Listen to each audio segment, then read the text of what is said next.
Hi, I'm Simone, the founder of Recenter. Welcome to my channel.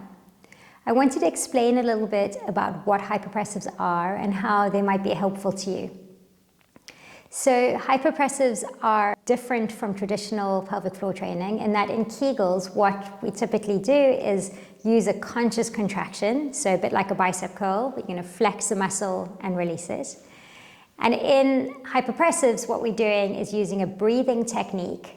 On a breath hold, your rib cage is going to open, and that's going to draw the diaphragm that sits like a little dome in your rib cage, which is going to lift the pelvic floor and all the organs upwards.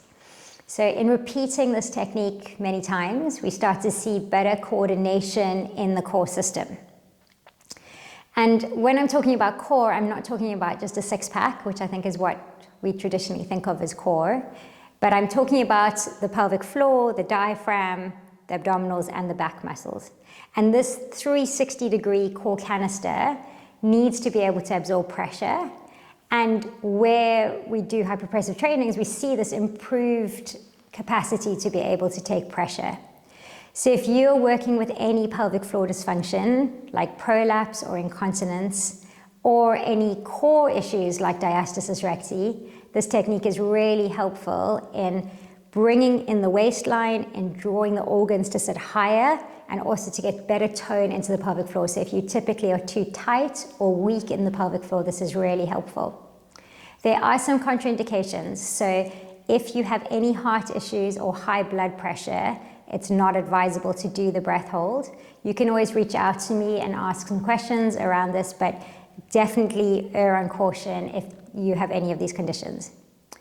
We focus a lot on posture. So if you find that your posture is typically slumped forward, and I would say modern living has kind of brought this to us, so on a device, head forward, shoulders rounded, you can feel already, even in a seated position, that there's a lot of pressure down into the pelvis.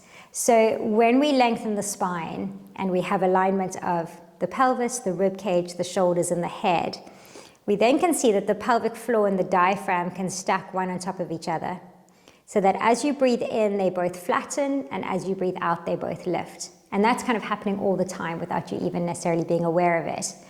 But in order to maintain this posture, we need to train it, right? So we need more musculature through the back of the body.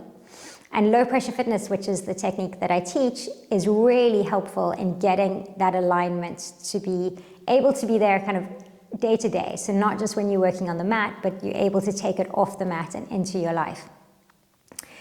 So saying all of that, this is not a once-off fix, right? So you need to be able to commit at least 15 to 20 minutes 3 times a week. I will be giving you from the beginning very clear instruction on how to engage in these poses and taking you from beginner all the way into intermediate. Saying all of that, if you feel like you're not getting the apnea or the breath hold, if you feel like you're not clear on the poses, you might want to get a trainer to work with you. You can always comment to me or send me a mail to connect with me to work more one-to-one. I also have a platform which has live classes as well as more video content. Make sure that you subscribe here so that you get the content as it comes out. And any questions or comments, please feel free to get in touch. I look forward to working with you on this journey and wishing you all the best. Take care.